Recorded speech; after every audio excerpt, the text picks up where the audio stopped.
laki-laki, namanya Sabit. Dia mandi di sungai. Saat mandi di sungai, dia melihat ada buah apel yang hanyut. Biasalah kita mandi di sungai, nampak ada apel hanyut. Lalu kemudian dia makan itu apel sampai habis. Setelah selesai, baru dia berpikir itu tadi yang dimakan itu apel punya siapa.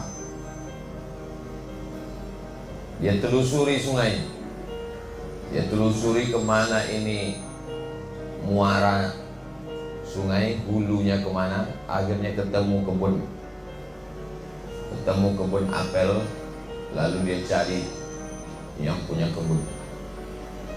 Bapak yang punya kebun ini, kata yang punya kebun, betul, saya yang punya kebun apel. Saya tadi mandi di sungai di hilir sana, ketemu buah apel, lalu saya makan. Jadi besar dugaan saya apel itu jatuh dari pohon yang ada di kebun ini. Saya mau minta izin, Pak.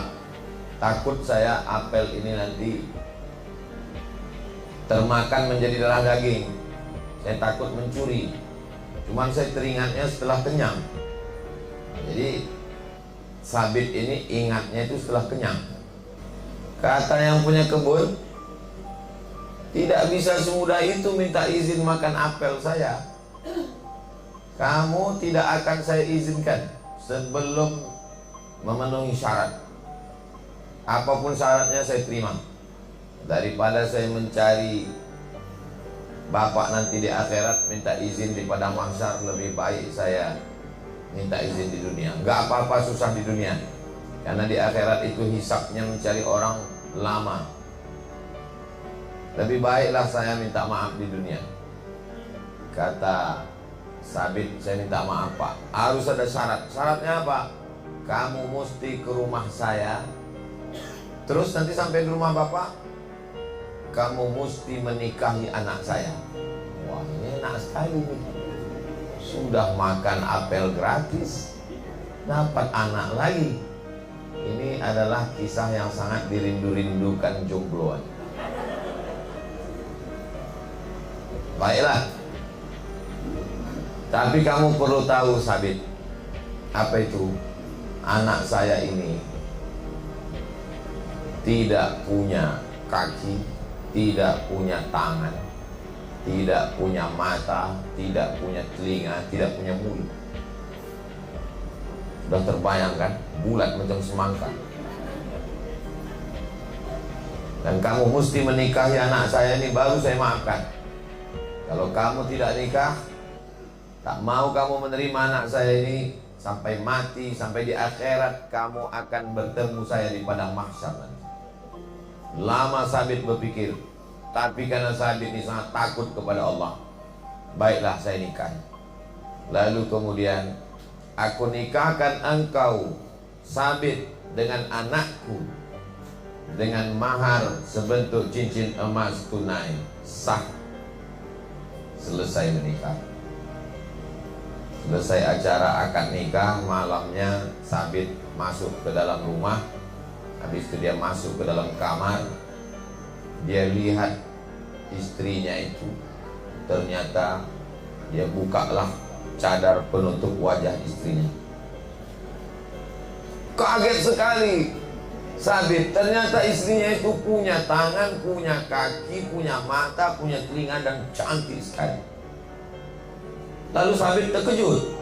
Akhirnya dia tanya, kata bapak kamu tidak punya tangan, tidak punya kaki, tidak punya mata, tidak punya telinga, tapi apa kamu anak bapak yang punya kebun kurma yang... Iya, saya anaknya.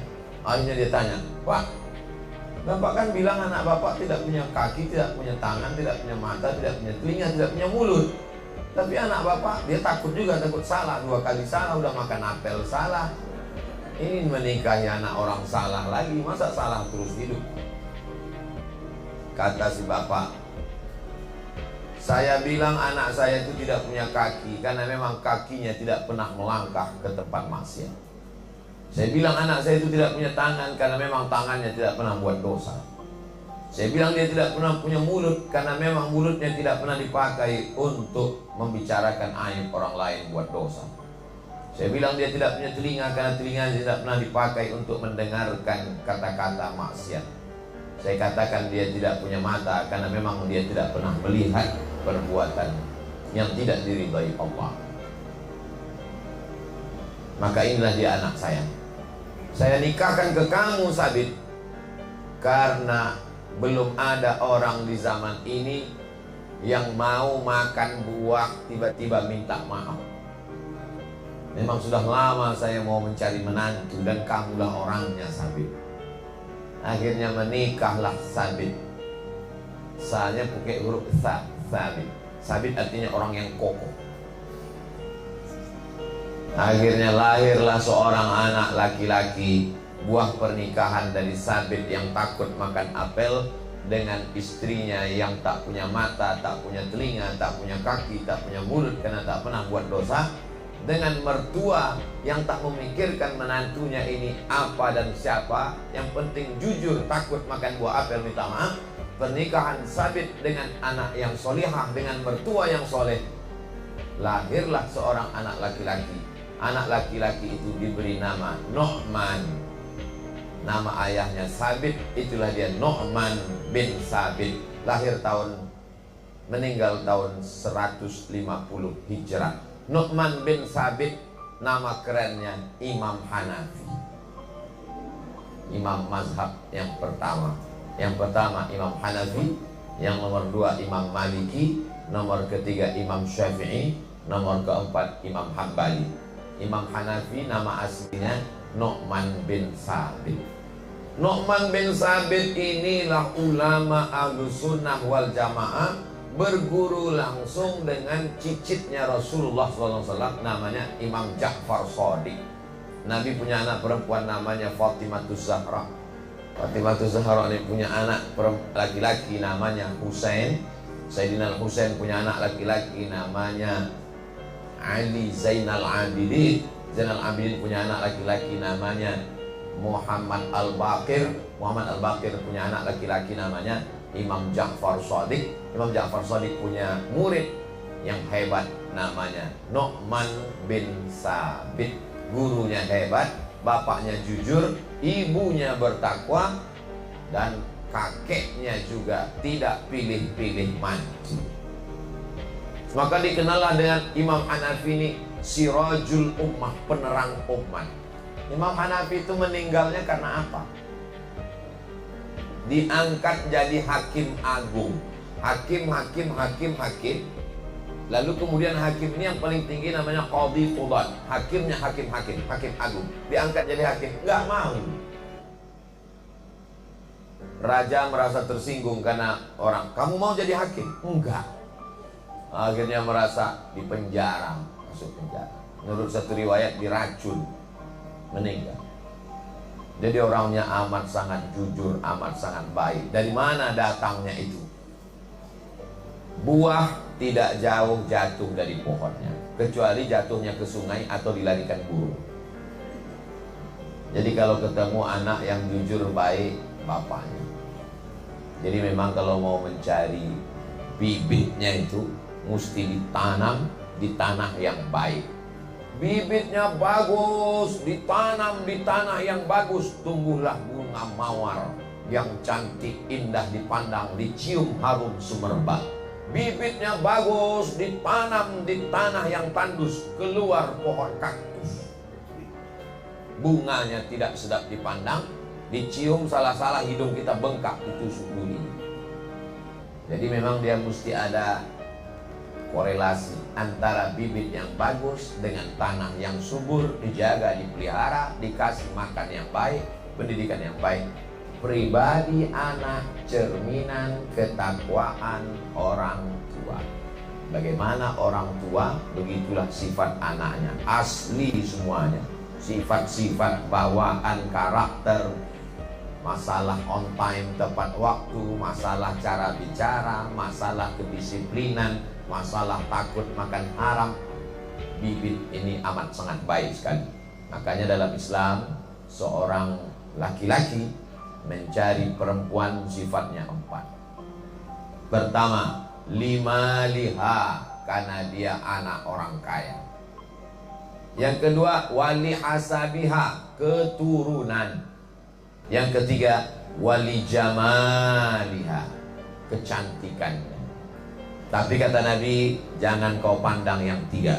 Kalau kau lihat karena hartanya, hartanya akan binasa.